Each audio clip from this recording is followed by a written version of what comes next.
brief update of the school shooting that we had today in Madison. There is some information that we're not going to release because it's still an ever-evolving situation.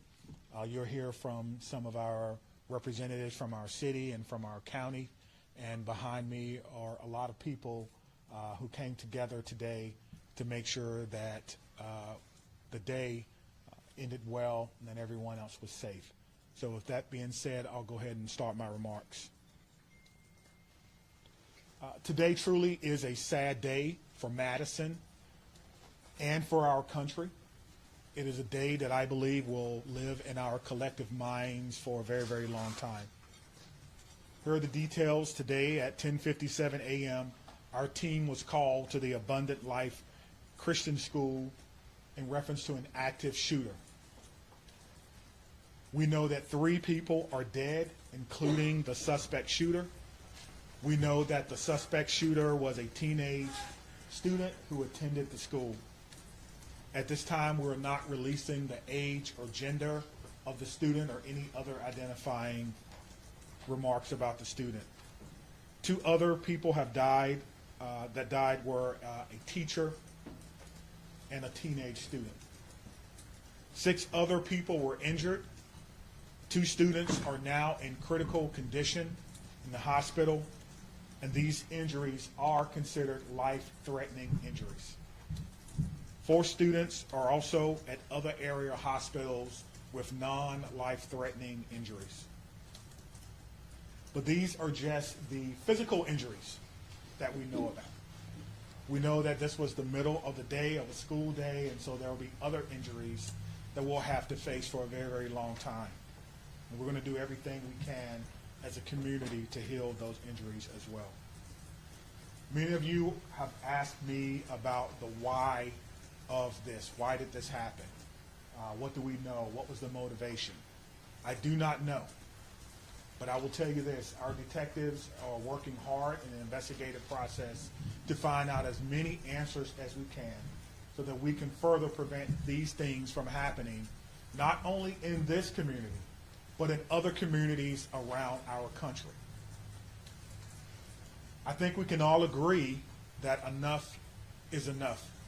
And we have to come together to do everything we can to support our students, to prevent press conferences like these from happening again and again and again. The school building itself is clear. We've cleared the school. There's no other threats or danger to the community. We're in the process now of what we call reunification. And what that simply means is making sure that every student that was in the school is present and accounted for and returned to their loved ones. This usually takes a while, but we have practiced, unfortunately, and practice, and that's why we're able to reunify students with their parents within hours of a school shooting. The reunification is taking place at the Dean Clinic on Stoughton Road, and I certainly thank them for their help. Again, we need our public to find an alternate route. If that is your normal way home as we get closer to the end of the day, please be patient or find another route home. We're currently processing the scene. We're interviewing those who may have been witnesses, and we're obtaining search warrants to get additional information. And lastly, I want to just say thank you to everyone who's standing behind me, the organizations and agencies that they represent, the men and women of the Madison Police Department and Dane County Sheriff's Office who selflessly ran into a building not knowing what they were going to encounter. Many of you know this about me, but I started my professional career, if you will, as a public school teacher back in 1997. And I taught public school for 4 years. It was one of the greatest joys of my life before becoming a police officer. And I can tell you what a special place our schools are. With that being said, we owe it to our community to do everything possible to ensure that it's not only a special place, but a safe place as well. And we're going to continue to do that. So we ask for your patience as information is coming in. We will do the best that we can to bring you accurate and timely information, but we want to make sure that our public knows that we're working extremely hard on this particular incident. There are a lot of people involved, and certainly we're going to come together as a community. I'd like to bring up at this time Police Fire Chief Chris Carter. Thank you, Chief Barnes. Before I start, the only thing I can say is this is not a place that any fire chief or any one of us would ever want to be, and I can't believe I'm standing here today talking about this incident. The fire department is a part of this community, much like all of the folks standing up here with me today.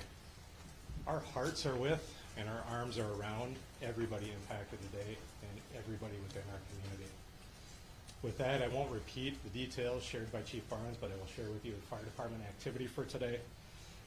Much like Chief Barnes mentioned, at 10:57, we were also dispatched with Engine 5 and Medic 5 to the same location.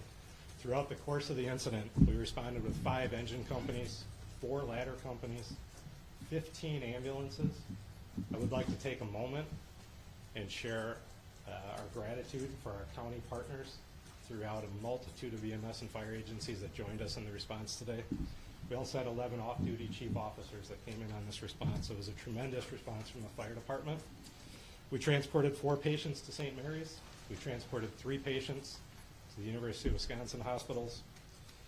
On the arrival of our crews, I can say my gratitude to our membership for what they did and their selfless actions today. It's hard for me to place into words what they ran into as well. They did that immediately, they did that selflessly, and within the course of 15 minutes, from the first transport to the last transport, all the patients were on their way to the hospital.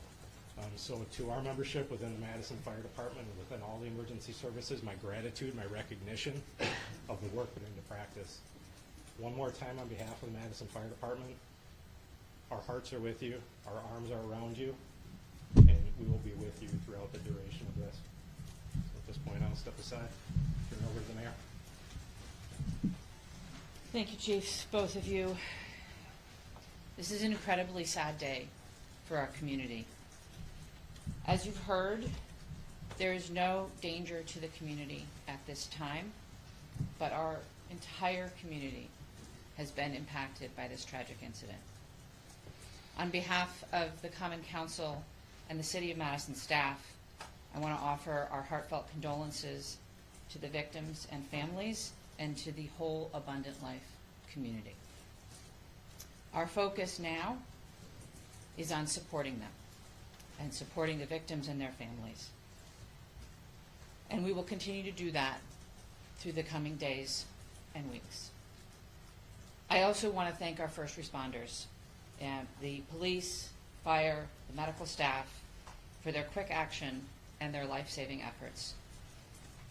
As you've heard already, this is a whole-of-government response. It is not just police and fire. It is not just City of Madison. We have folks from all around the county.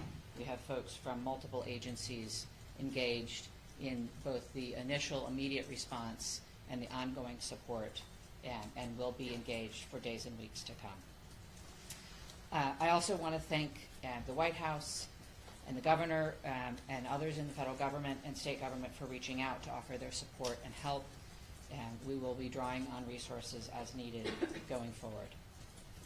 But the most important thing right now is to make sure that we are centering the victims and their families, and that we are doing whatever we can to support them and to help them heal, and to lift our entire community up through this difficult incident. I am on record that I think we need to do better in our country, in our community, to prevent gun violence. And I hoped that this day would never come in Madison. It is not something that any mayor, any fire chief, any police chief, any person in public office ever wants to have to deal with. And so I will ask our entire community and our entire country to do whatever we can to make sure that no public official ever has to stand in this position again. And now I'll invite the county executive to the podium. Good afternoon, everyone. Today is reeling from the heartbreaking and senseless tragedies at Abundant Life Christian School in Madison. As a mom who received a text from her son at a high school here in the city of Madison wondering if he was safe, I can tell you, this hits you in the gut. Our community is better than this.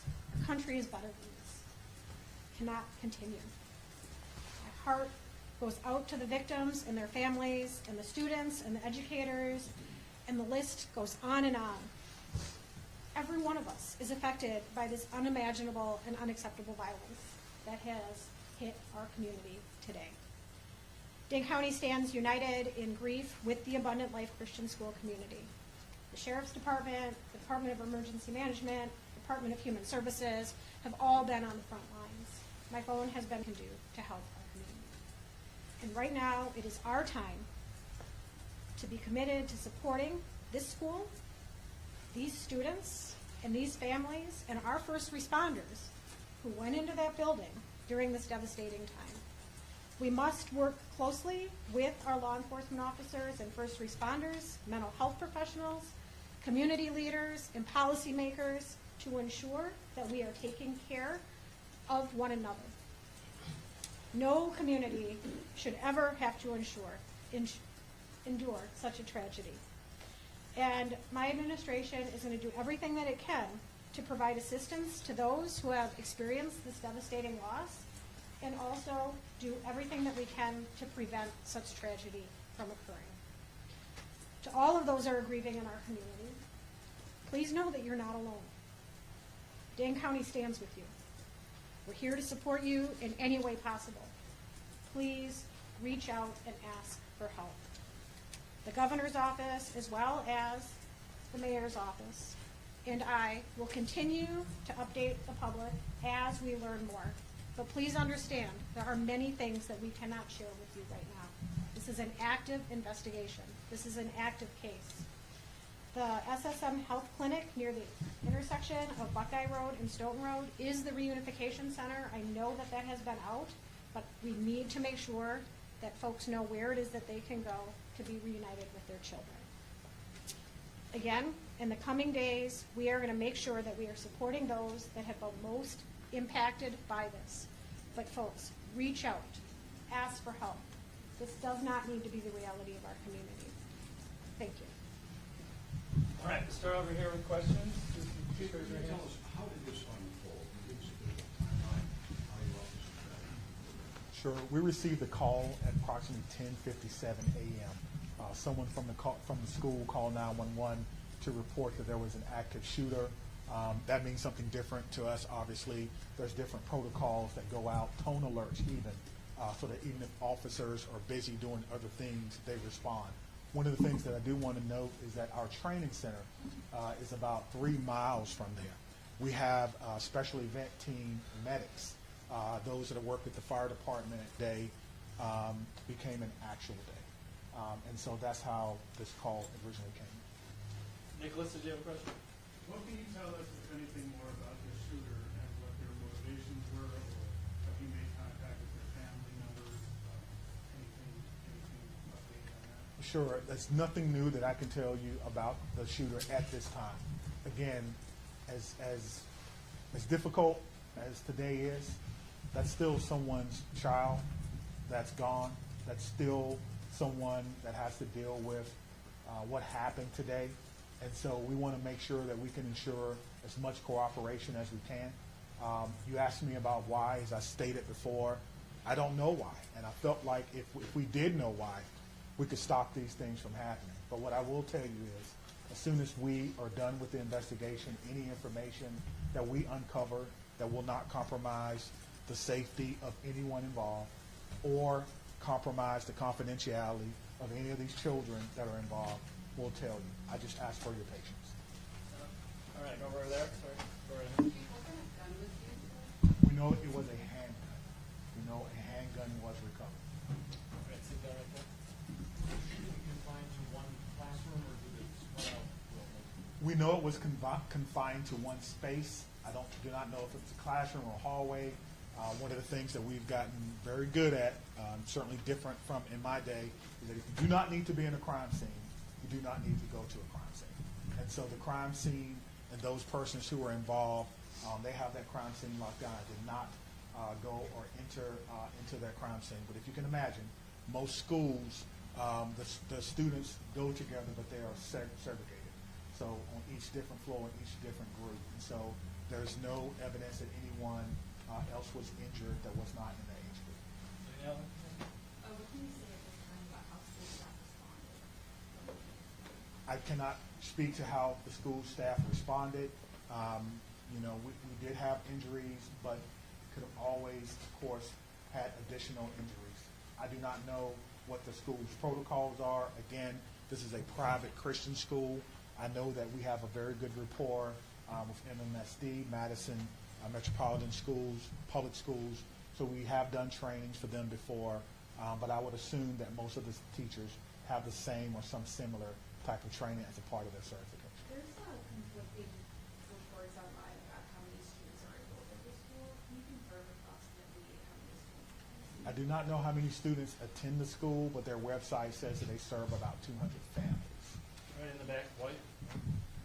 What kind of support systems are being made available to people who are?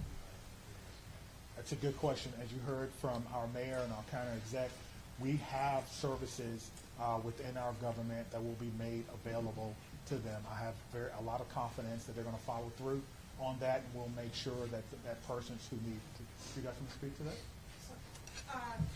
Dane County Human Services, as well as the Red Cross and other consolidated agencies, are already on scene. And we will continue to be on scene, and those resources will be bolstered. Again, please reach out. You are not alone. We are going to navigate this together, and there are people who are affected by this trauma who are not in the reunification center or at the school. We need folks to be reaching out because we do have resources available. Thanks, Sophie. Did you know if London Christian Life School, did they have a school resource officer in place? It's not my knowledge that they had a school resource officer. That if they did, it would be a police officer, and I know where they all are. They're not in the schools right now. And 15 in the back there? So in terms of witnesses that you mentioned about investigation, what does that look like? How many Sure. witnesses are you guys speaking of? Sure. So the detectives will talk to anyone who may have seen this particular event unfold. Anyone that may have been unfortunate to hear something, they will be talking to them. It's my understanding that that's not only what unfolded, but it could answer the question to motivation, because again, the students who unfortunately had to witness this. But that's not something that we want to rush. We're not going to interrogate students. We're going to give them an opportunity to come in and speak to what they may have saw when they feel ready, which is why some of these questions can't be answered now. All right, on the spectrum room?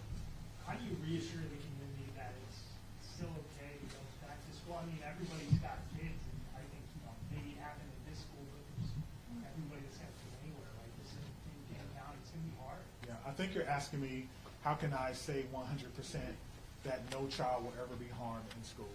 I can't. No police chief can.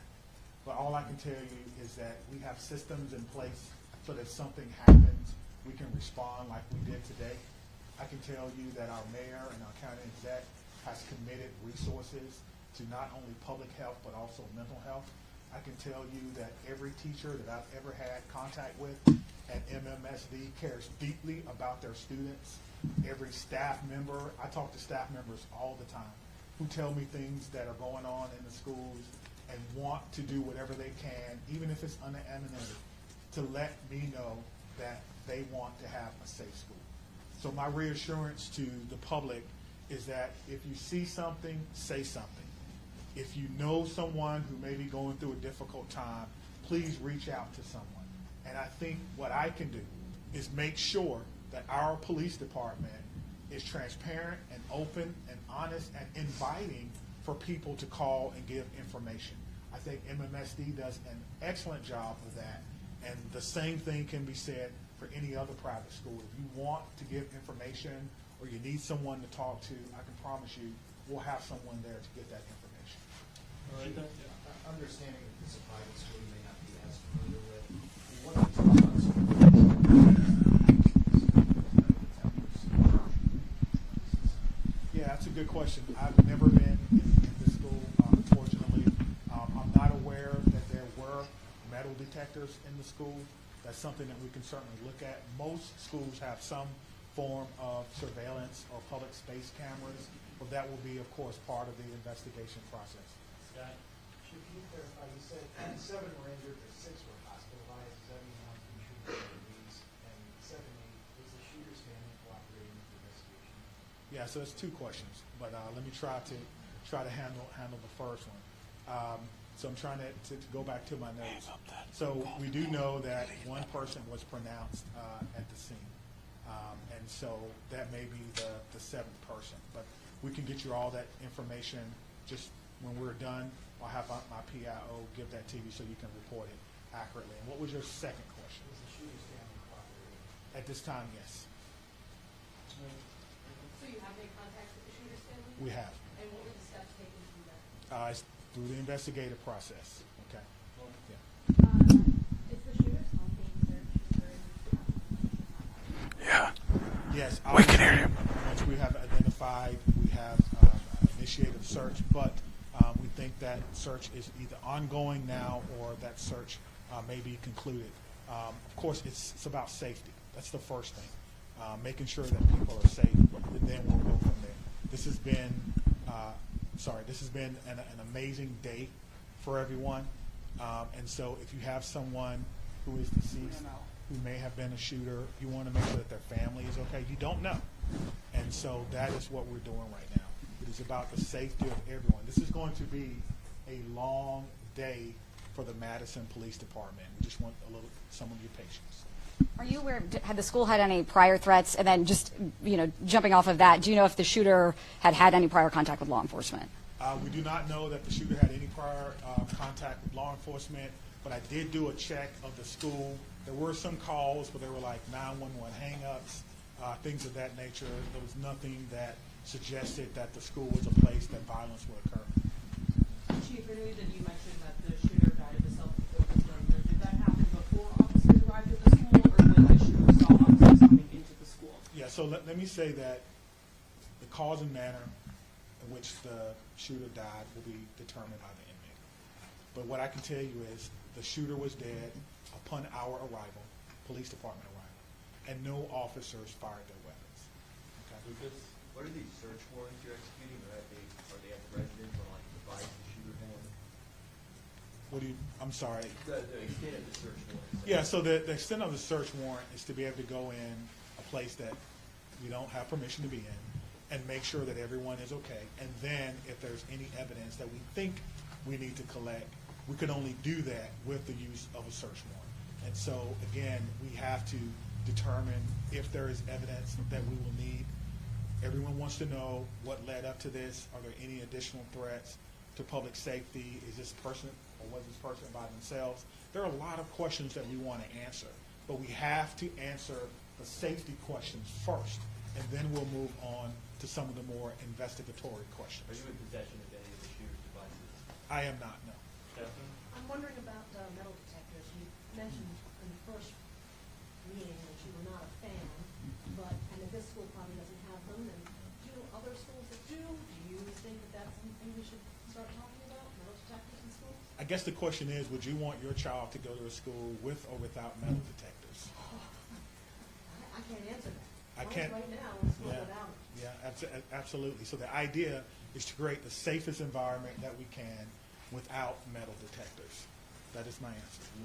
Chief, this was a shooting at a Christian school right before the Christmas holiday. Can you address the impact of that? And is the Christmas holiday at all, in your belief, related to as a motivation for the shooting? Yeah, so to the question of motivation, we don't know why, but to the question of so close to Christmas, we have a lot of people going to be impacted.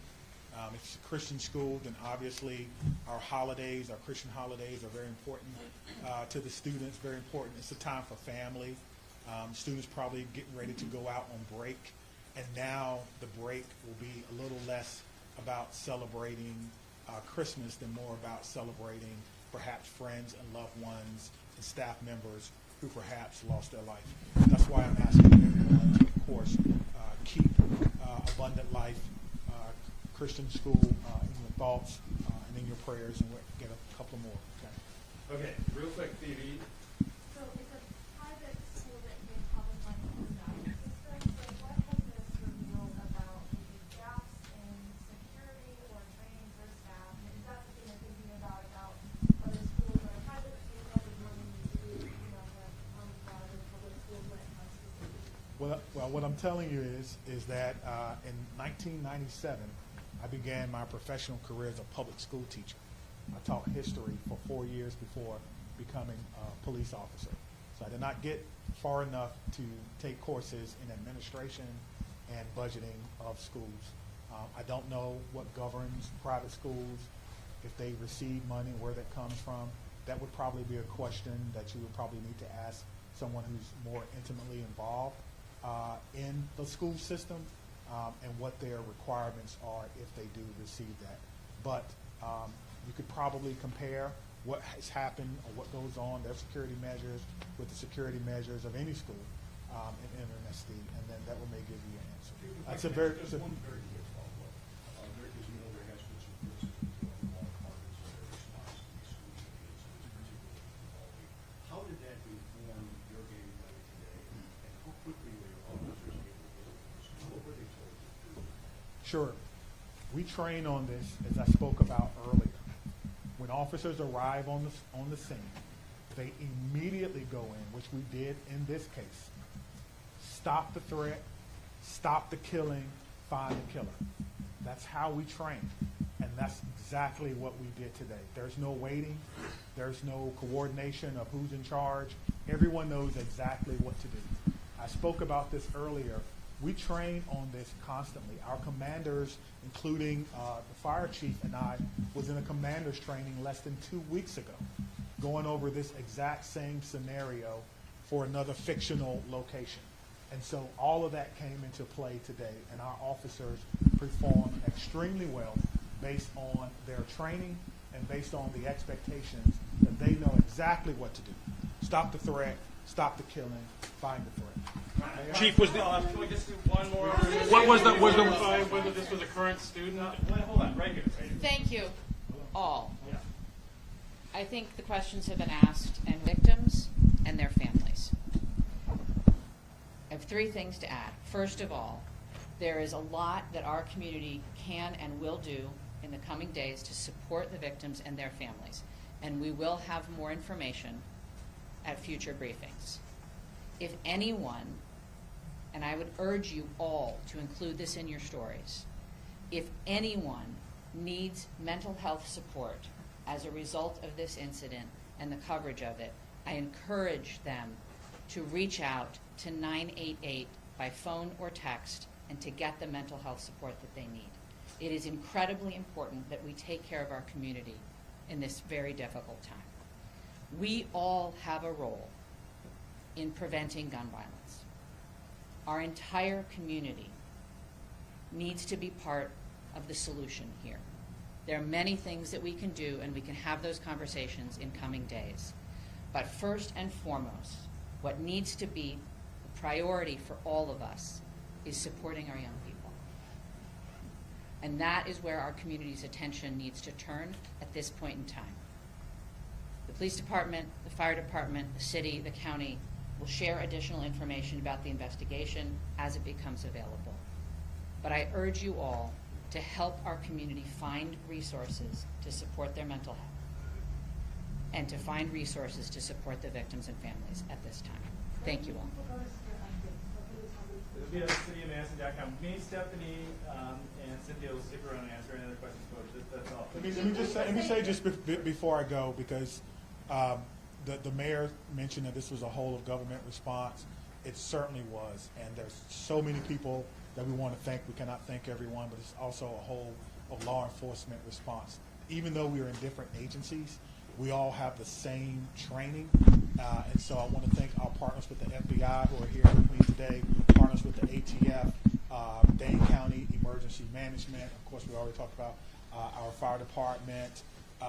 We've got calls from the Attorney General of the United States, Wisconsin State Patrol, our governor's office, State Patrol, Monona, as well as our sheriff's office. I know I may have left someone out, but thank you for how you responded, professionally, quickly, and according to the way that we all trained, and it all came together to ensure that